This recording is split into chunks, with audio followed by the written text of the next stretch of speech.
Welcome to This Week in Money. I'm Jim Goddard. Today, market historian Bob Hoye from institutionaladvisors.com will comment on what we can expect from a so-called typical summer equity market. TrendsJournal.com publisher Gerald Celente talks about how interest rates, gold, oil, and other commodities will do in a world where uncertainty is the key word. He wonders why so much attention is being paid to North Korea, a country that hasn't invaded anyone in the past 50 years. The Corbett reports James Corbett will be on the line from Japan, where he'll tell us about what's happening in Asia, especially China's efforts to curb shadow banking. He also comments on how mortgage money from China ends up in Vancouver. We'll talk to Bob Hoye right after this. I'm Douglas Mason, President and CEO of Rainy Mountain Royalty Corp., RMO on the TSX Venture Exchange. Rainy Mountain's Brunswick property is located in the Rideout Shear Zone in Ontario. With grab samples running as high as 32 grams per ton gold, a drill program will commence this spring to test the numerous targets located by recent groundwork. For more information, visit our website, rmroyalty.com. Welcome to This Week in Money, the source for market opinions. Here is Jim Goddard. My guest is market historian Bob Hoye. He's the chief investment strategist for institutionaladvisors.com. Welcome back to This Week in Money, Bob. Yeah, hi, Jim. Good to be with you. It's interesting that you said just before we went on air, well, I asked, will this be a typical summer? And you had two answers. Yeah, you can say that every summer is going to be typical in the financial markets, because if there is a rally, the scribes will write it up as a typical summer rally. If it's quiet or down, it'll be the typical summer doldrums. So every summer is typical. I think this one will likely be typical. We're getting a typical rally here now. But really, the speculation in the stock market has become outstanding. We've been talking about that, and we've also had a possible high for the stock market around June. And what you've had here in the last couple of weeks is quite a rotation, whereby the really hot action was in the NASDAQ, QQQ's high-tech stuff, and the FANGs, the Apple and Netflix and all this group of very favored stocks. And actually, thinking back to the year 2000 when that stock market blew out, it was the favorite few. And that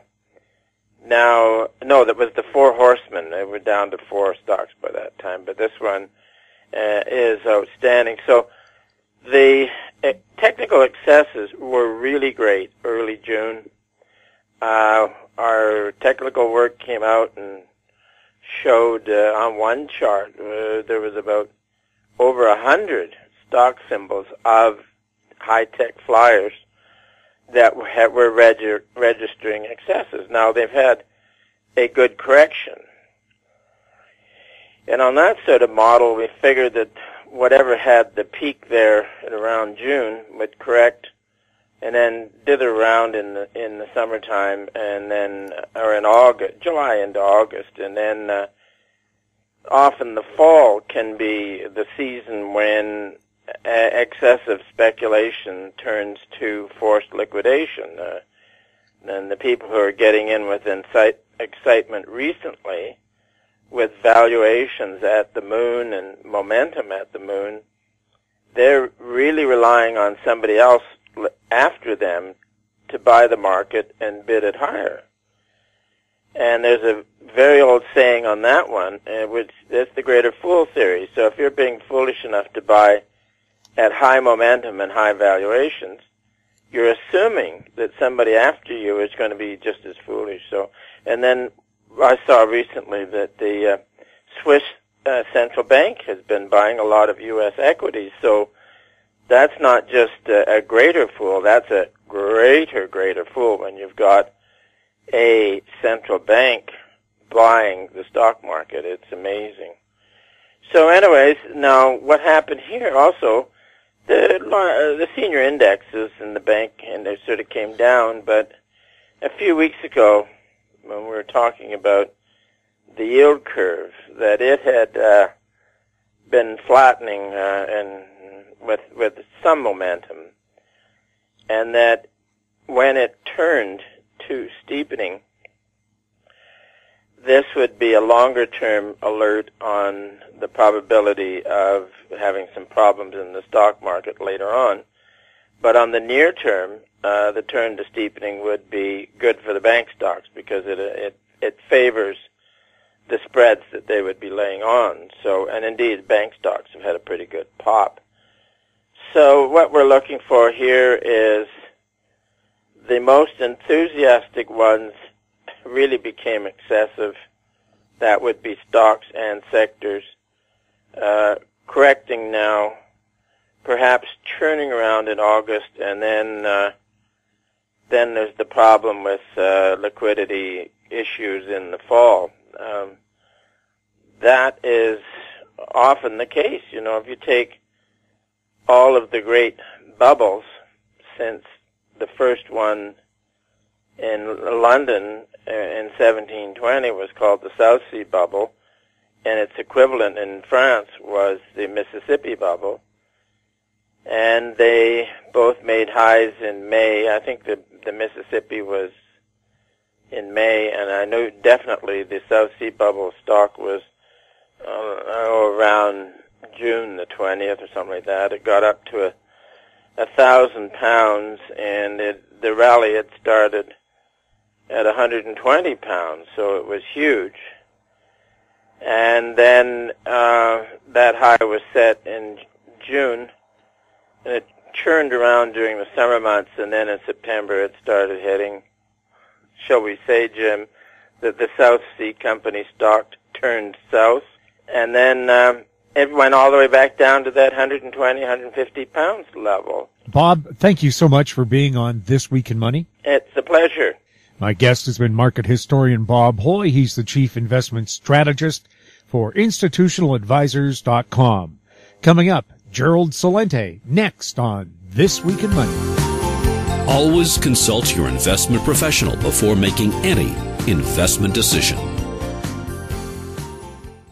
Avon Resources Limited is a gold exploration company with significant projects in British Columbia, Saskatchewan, and the Yukon. Trading on the TSX Venture Exchange, symbol ABN, and the pink symbol ABN-AF. Surrounded by world-class gold deposits and mines, Avon's 23,000 hectares Forest Kerr Gold Project is located in the heart of the Golden Triangle in northwestern BC. For more information, visit us at avonresources.com.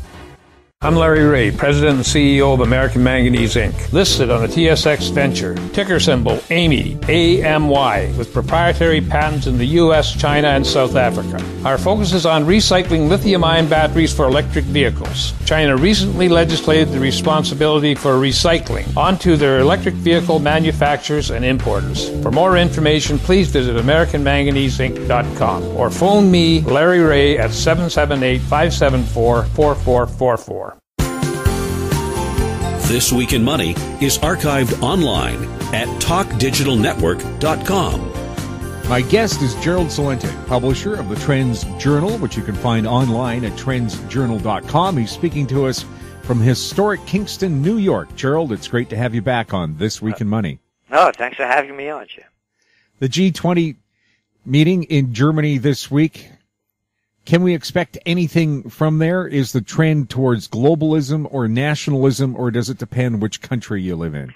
Well, the G20 all want globalism, and particularly China is pushing it very hard as well. And the people want nationalism. But the reason nationalism is failing in so many of these countries, it's not the message, but the messengers. So, for example, in France it was Le Pen. The message is, very broad, but her popularity isn't, and it wasn't. And the same thing's happening in Italy, Same thing's happening in the Netherlands. So it's mostly the messengers aren't really sounding the right message. Same thing with the AfD party, the Alternative for Deutschland in Germany. Many of the people want more nationalism, but the powers are pushing more globalism. And when we see what happens at the G20 meeting, it'll be a more global movement as well. There's no reversing it at this time from the politicians. It has to come from the people.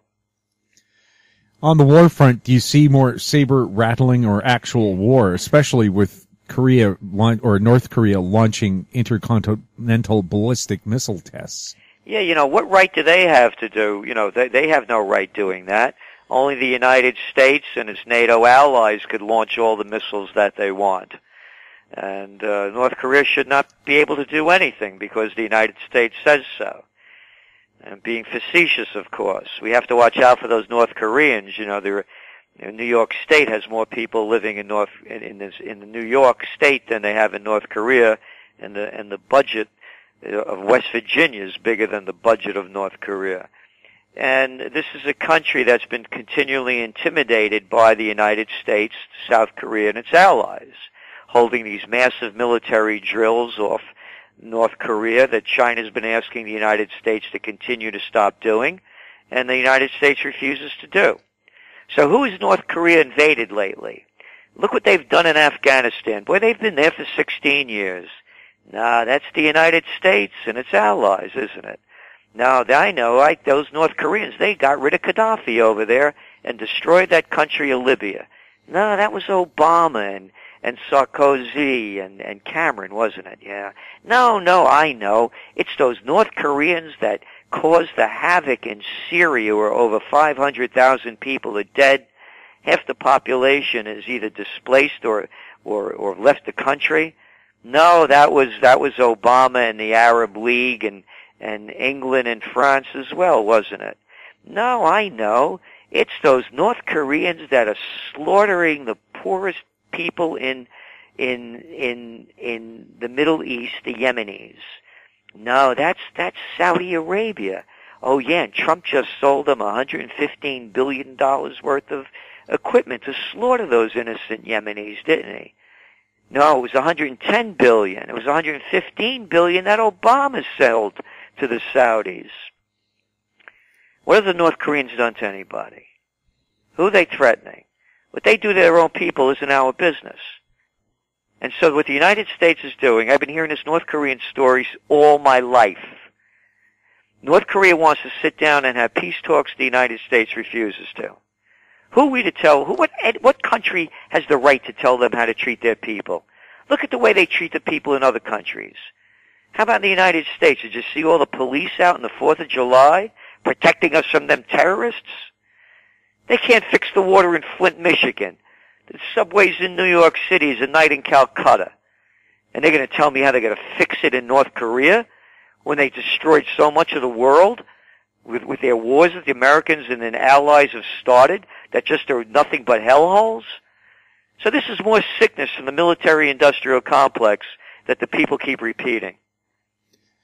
Do you feel that the tough talk from the U.S. is a diversion from domestic problems, trying to take your mind off it? It always is. When all else fails, they take you to war. I mean, you look what's going on now with from the ECB to the Bank of Canada to, one after another. They're all going about talking about raising interest rates, the United States as well.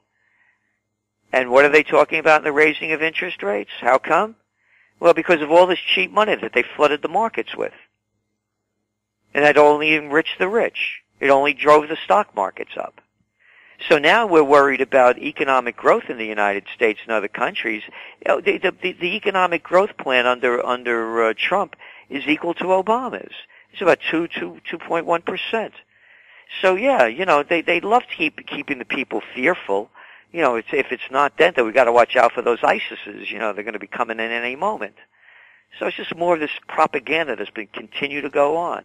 And let's not forget the Russians. We've got to hate those Russians because after all, Look at all the countries they're in. I mean, they have bases all over the world. No, that's the United States that have bases all over. Yeah, but they attacked Ukraine. No, they didn't. It was the United States that overthrew the democratically elected government of Yanukovych. And so it's one big propaganda mill. That's all it is. And by the way, what you hear from these so-called think tanks, that's all they are. They're propaganda mills, think tanks. They just keep selling these lies, and people keep swallowing them. With the continuing uncertainty in the world, do you expect to see gold and silver turn very bullish? Well, that's the other issue. Gold and silver are they're the, as I've said, the safe haven assets. But we became bearish on gold when Trump got elected. We changed our forecast, and you're going to see more and more, as I was mentioning, interest rate rises. The higher the interest rates go, the weaker gold goes because of the opportunity cost of holding gold. So it's not bullish for gold, but gold is a safe haven asset in times of international instability. And that's what we're going to see more geopolitical unrest. It's very important what's going on. People aren't taking the globalnomic view that we do on a number of issues. And one of them has to do with, again, it all ties back into the bottom line. And going back to gold. Look what's going on with oil prices. They keep fluctuating dramatically. They're still basically under $50 a barrel. Precisely 3 years ago, the barrel of oil was selling for $115 a barrel. Saudi Arabia needs oil at $100 a barrel for their budget to break even. So now it's $50 a barrel, roughly. Now they're going after Qatar, blaming Qatar for promoting terrorism, but most of all for their relationship with Iran. And the Saudis hate the Iranians. It's the Wahhabis and the Sunnis against the Shia. I mean, it's been going on since the death of Prophet Muhammad? But when you look at it, it's the bottom line. With Iran producing more oil, and now Total is going in with a major deal in developing Iranian oil and liquefied natural gas fields, and who's in the deal with them? Qatar. So now it's Qatar and Iran doing business, sharing liquefied natural gas fields, and Saudi Arabia going after Qatar, blaming them for their contacts with Iran and, of course, promoting terrorism, when, of course, no country promotes more terrorism probably than the United States and Saudi Arabia. Saudi Arabia is behind many of these radical groups. They were behind the push to overthrow Gaddafi in Libya and Assad in Syria, and what they're doing in Yemen. So that's what you're really looking at. It's the bottom line. So it all goes back to gold. Why are cryptocurrencies going up so high?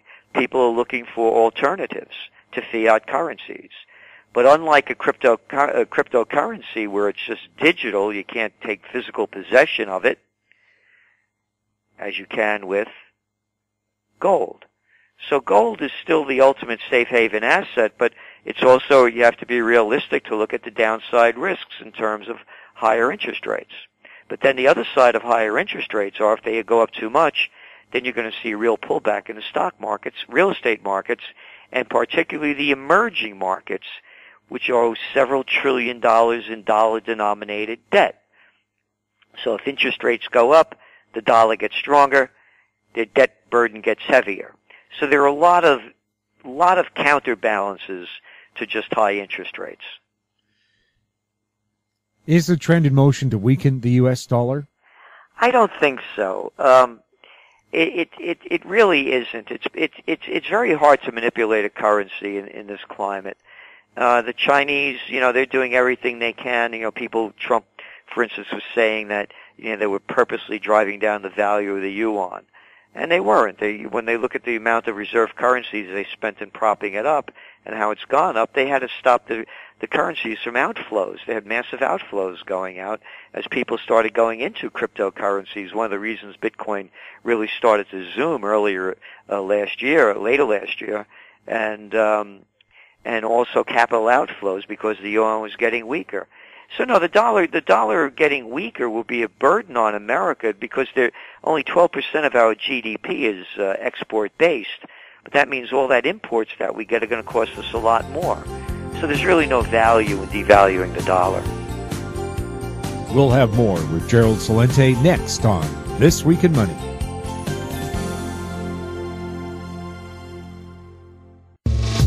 I'm Brian Fowler, president of Blind Creek Resources Limited, listed on the TSX Venture Exchange, ticker symbol BCK. Blind Creek is focused in the Yukon, Northwest Territories, and British Columbia. The company's key property is the Blend Project, one of the largest undeveloped lead zinc silver deposits in Western Canada, plus plans to advance the recently acquired, fully permitted historic engineered gold mine in the Atlan district of northwestern BC. Check us out at blindcreekresources.com.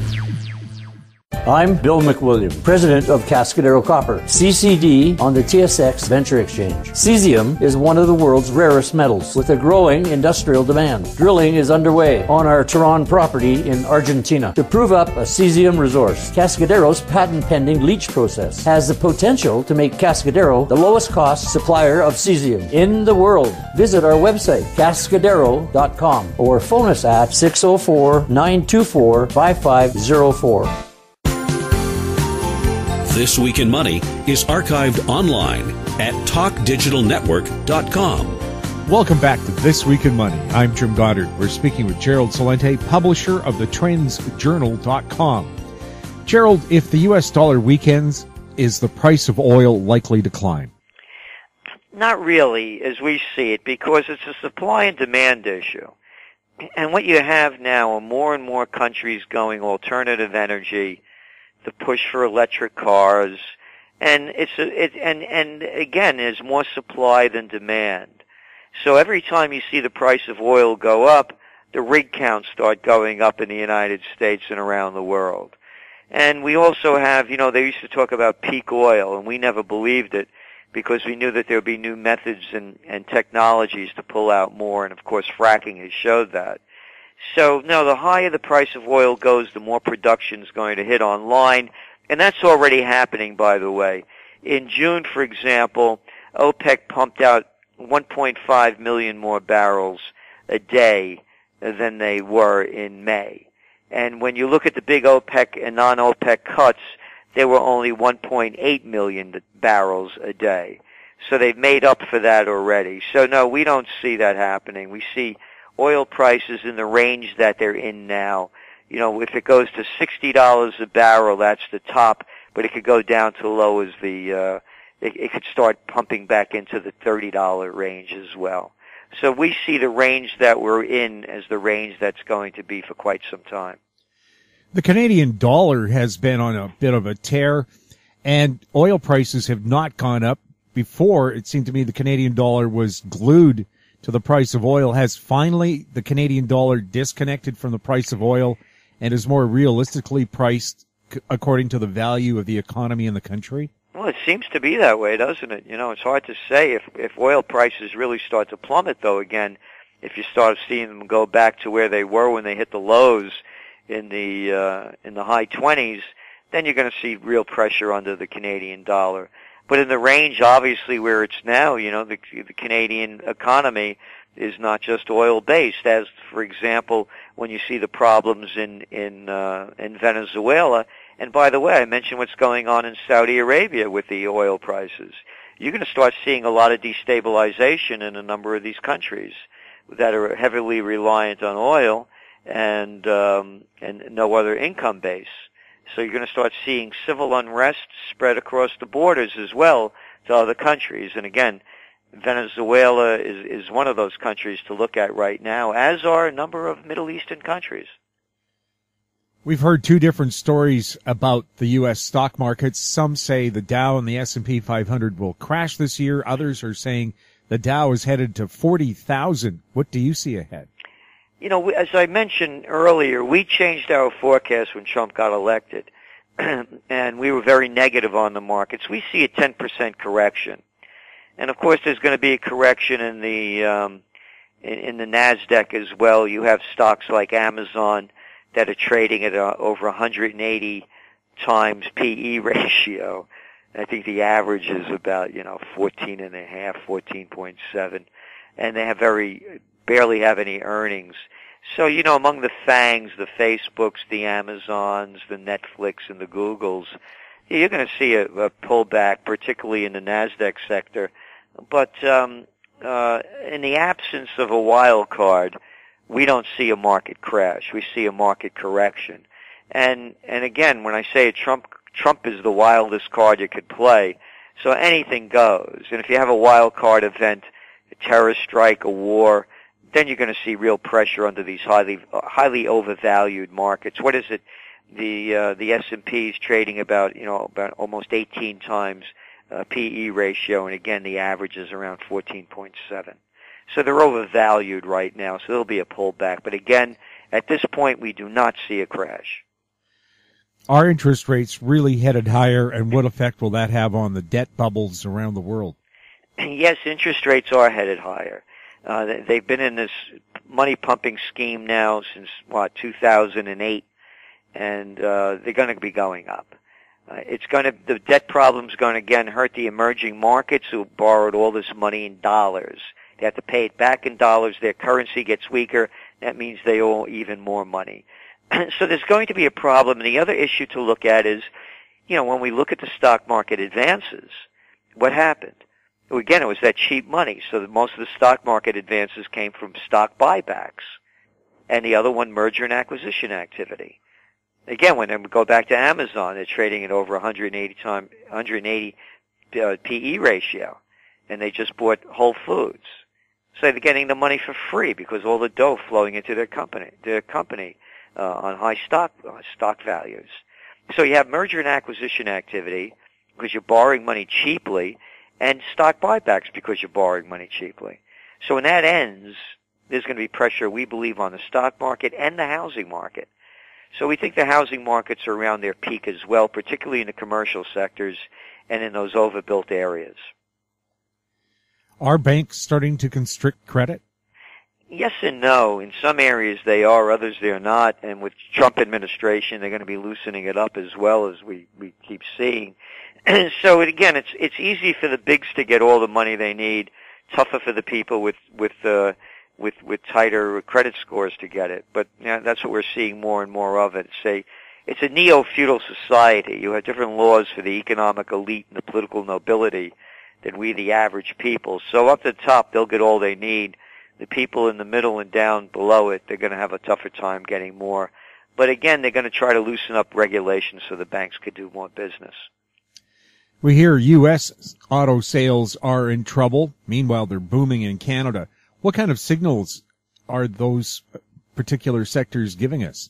Well, we have a subprime auto crisis coming in the United States. I mean, for years, you listen to the advertisements. You don't have a job, don't have any income, deep in debt, don't worry about it.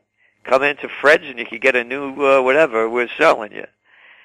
Just sign on the dotted line. So it's a subprime auto crisis, but it doesn't compare to the subprime housing crisis. It's a small fraction, but still it's significant. And again, they've made this mentality that anybody could, buy a car. You could live in a car, but you can't drive a house, And that's what's going on too. People can't afford houses, so they're renting. So it's hurting. What has to be understood is that real wages in America have not increased when adjusted for inflation in 50 years. And among millennials, it's even worse. They're earning much less than baby boomers were at the same age bracket in the same time. So they're deep in debt. They have a futureless future, many of them. It's a large population. That's why so many of them are still living with mom and dad. So that the auto sales have reached their peak in the States, and we see a continuing decline going on. Vancouver leads the world in auto sharing. Do you see that trend for other big cities?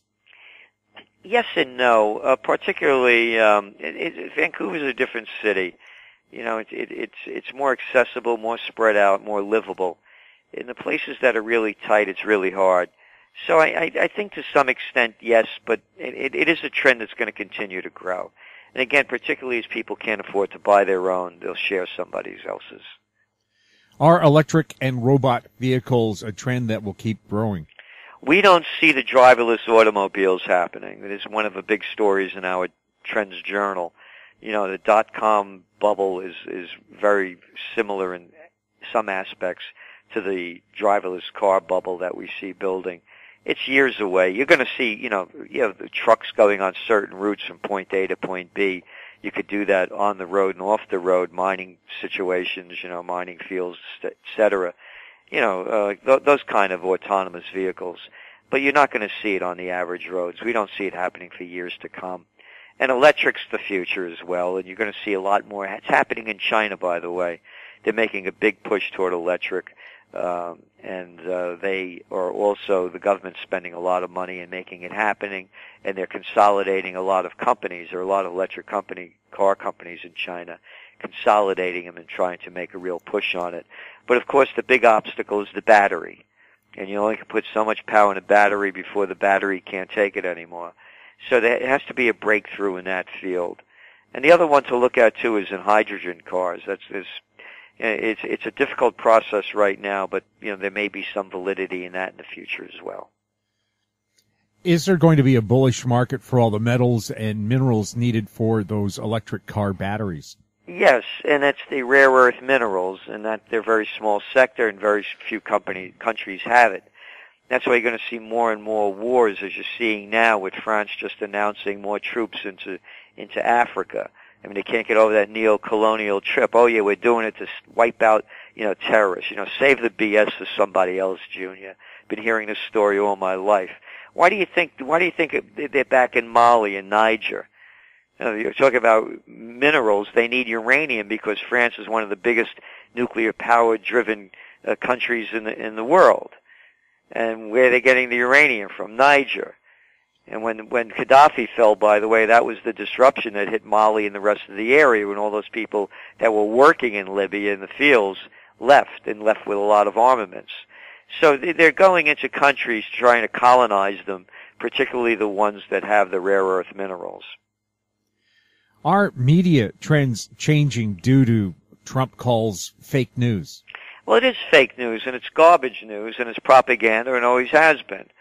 Pick up the toilet paper of record. They like to call themselves the paper of record, the New York Times. Look how they sold us the Iraq War with their aluminum tubes and yellow cake lies. It's one propaganda mill after another. Look what happened when Trump sent 59 missiles into Syria a few months ago. 47 papers. At 47 papers, there was only one negative editorial on attacking a sovereign nation, sending missiles in, based on no proof at all that Assad used gas against his people. Matter of fact, the reports coming out by Seymour Hersh and others prove just the opposite. But the editorials are all in favor of more war. So it's always been fake news. They've been lying us into war all my life. Don't forget those dominoes that were falling in Vietnam, and before you knew it, they were going to hit the shores of California when those commies took over.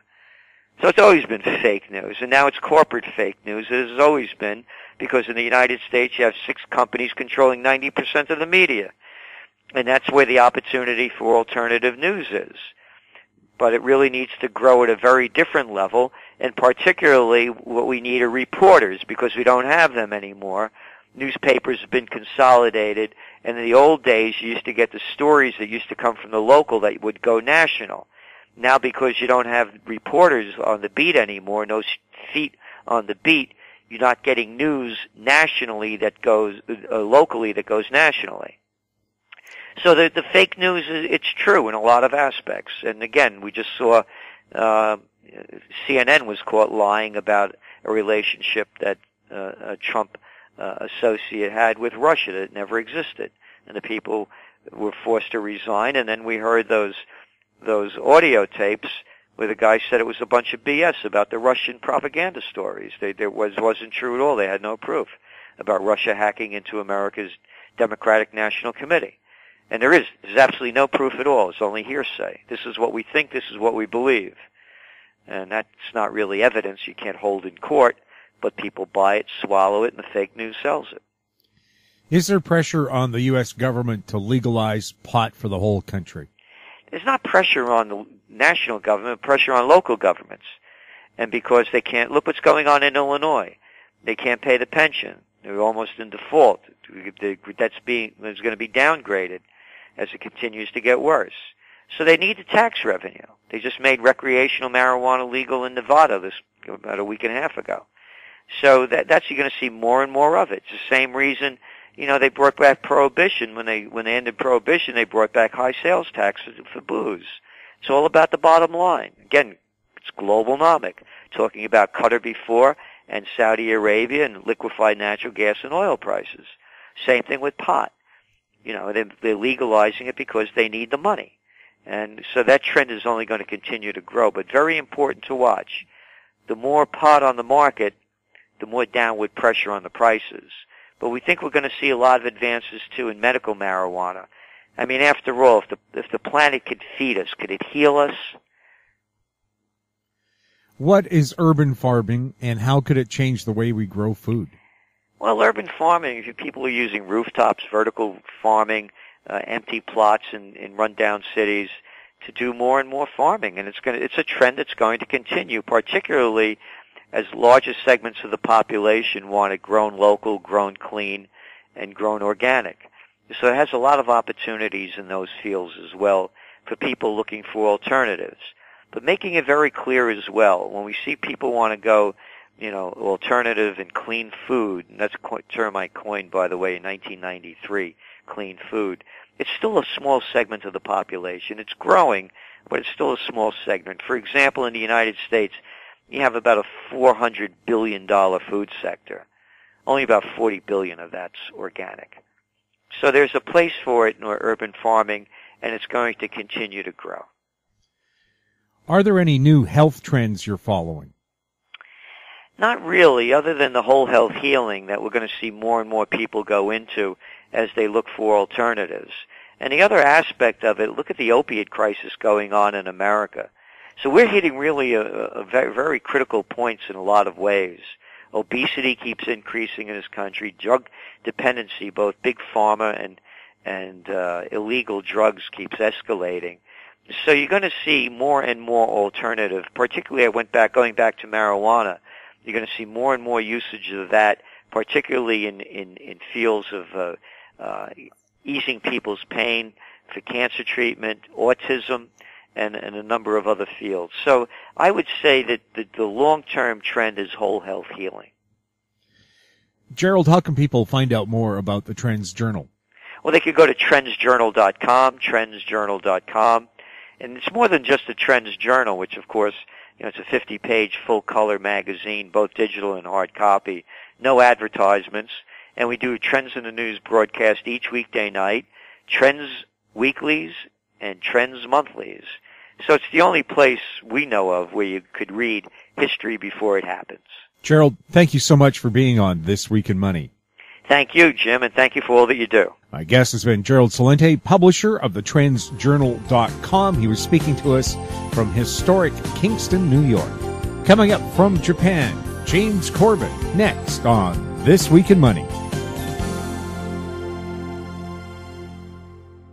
Gem International is a new diamond explorer in the richest diamond producing country in Africa, located next to the fourth largest producing diamond mine in the world. International Spotlight is on an 1109 carat diamond recently discovered in Africa by a fellow Canadian junior with a proven operator and finance team. Gem International trades on the TSX Venture Exchange, symbol GI. Visit us at gemdiamondmining.com. Lotus Ventures Inc. is a BC-based medical marijuana company poised to launch into the rapidly evolving cannabis sector. Lotus is in the final review stage of the Health Canada approvals to become a licensed producer, having arranged facility financing of up to $12 million, plus building permits for its prototype indoor production facility. Shares trade under the symbol J on the Canadian Securities Exchange. Visit our website at lotusventures.ca. This Week in Money is archived online at talkdigitalnetwork.com. Welcome back to This Week in Money. I'm Jim Goddard. We're speaking with James Corbett, publisher of the Corbett Report and editorial writer for the International Forecaster. He's speaking to us from Japan, where he has worked and lived since 2004, but he steadfastly remains a Calgary Stampeders and Flames fan. The missile test in North Korea? How nervous are people in Japan, and has there been any economic reaction to it? Well, I think it's too early for economic reaction, but certainly I think that's going to be part of the diplomatic reaction that's brought to bear on this issue. And obviously this is a worrying development all around because this is a brand new development. It is uncertain at this point exactly the details of this Hwasong-14 missile. The North Koreans are claiming that it reached an altitude of 2,800 kilometers. It traveled 933 kilometers, and it traveled for 39 minutes before hitting a target in the Sea of Japan. The Korean and Japanese have at least confirmed that the missile traveled at least 578 miles, 930 kilometers, and greatly exceeded an altitude of 2,500 kilometers. And the U.S. State Department has confirmed in their statement that they believe it was an ICBM. There's still some debate as to whether it technically qualifies as an intercontinental ballistic missile, but there are people like co-director of the Union of Concerned Scientists, David Wright, who has come out and said that this missile is capable of reaching all of Alaska, at any rate. The North Koreans claiming it could reach anywhere in the world. So this is obviously a huge development for a country like Korea with an active nuclear weapons development program that is clearly considered a rogue nation by all different sides at the table. The real question is ultimately what will result from this, diplomatically and economically and otherwise. And I think part of the media, at least the focus that has surrounded this, is the fact that the first time around, earlier this year, when people were wringing their hands about the latest developments in Korea, the assumption was that Donald Trump had run some kind of deal out of President Xi Jinping of China to bring economic pressure to bear on North Korea. Now, the number is being thrown around by the President of the United States, so take it with a huge grain of salt, but the number is being thrown around that North Korea and China's trading relationship has increased by 40% this year. So it doesn't look like China is really applying any economic pressure on North Korea, and so now we have U.S. Ambassador to the UN, Nikki Haley, saying that there's going to have to, the possibility of a diplomatic solution is being closed off, and that the U.S. is considering military action.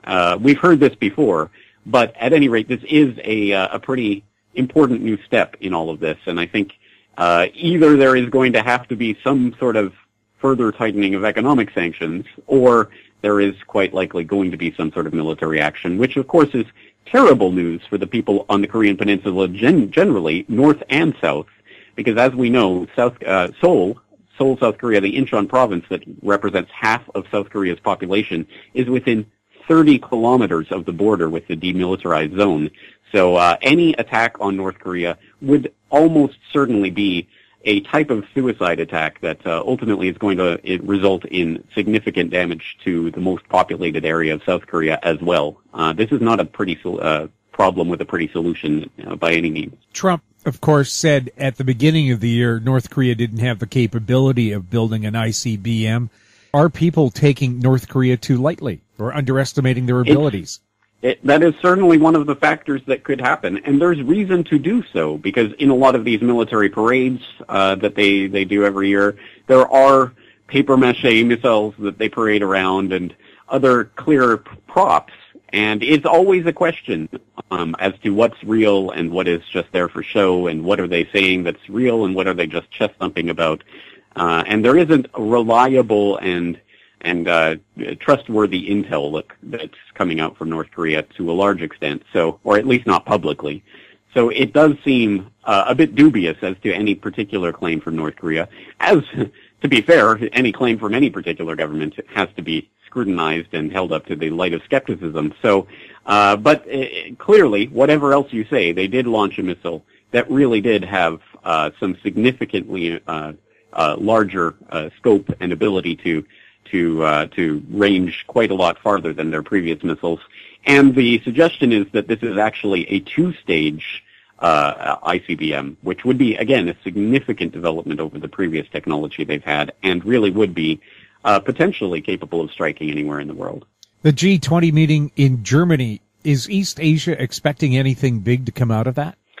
Yes, they are. And in fact, it's already starting to happen. We had a story from People's Daily China just yesterday about Xi Jinping having met with German Chancellor Angela Merkel on Tuesday, and the two sides were talking up Chinese-German relations, saying that that China supports the European Union to be united, stable, prosperous, and open, and basically talking about the important trading relationship that China has with the EU generally and with Germany specifically, which I think is no doubt true.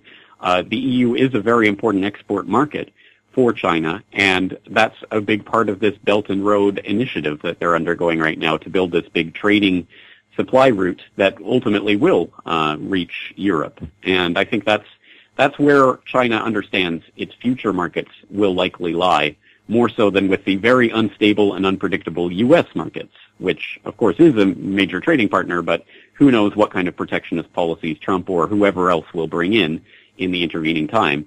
So that's going on, and at the exact same time, of course, Japanese Prime Minister Shinzo Abe has actually just left for his trip to Europe, and while he's there, he's going to be inking a deal with European Council President Donald Tusk on a Japan-EU free trade agreement that they've just hammered out. He's calling it an important pillar of Abenomics and saying, despite protectionist movements, we can send a powerful positive message to the world through this initial agreement.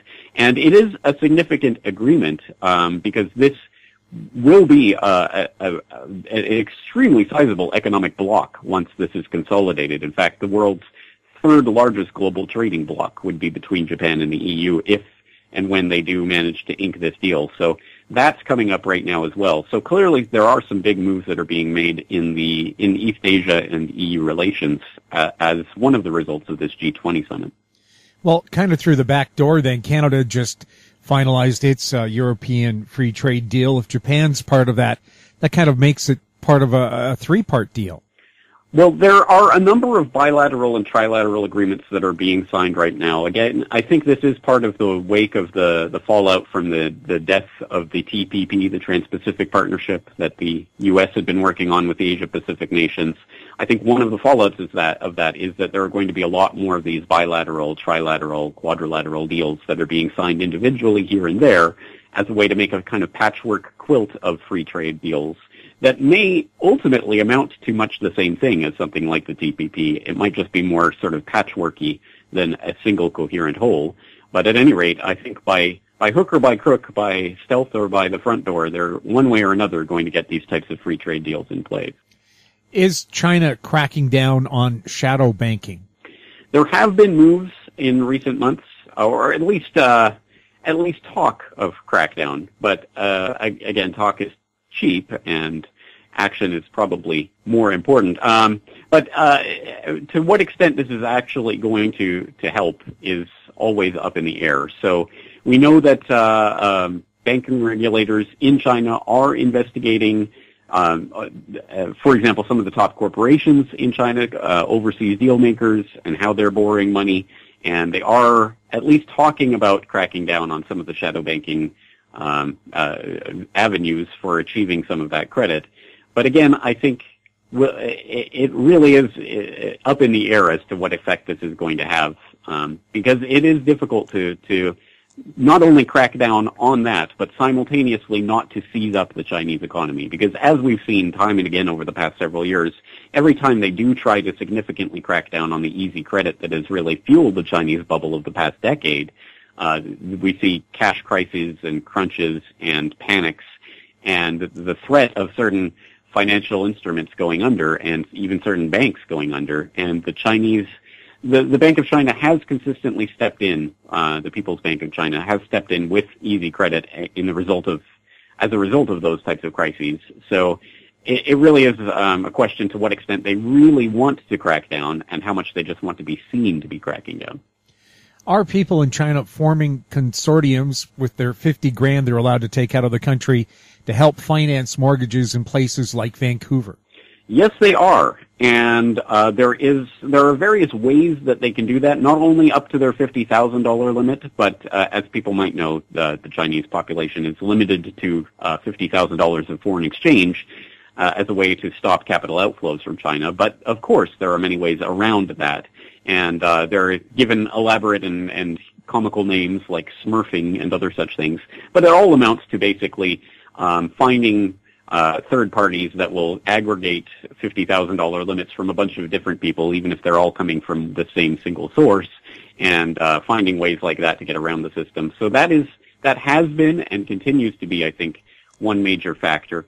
Although, as we've seen in recent months, again, some of the kind of crackdown that they've done on those types of methods of getting the money out of the country has been effective to a certain extent in limiting capital outflows, and started to cause a little bit of the opposite crisis, that they may be cracking down too much. So again, I think there's a delicate wire that they walk when they crack down on those types of activities.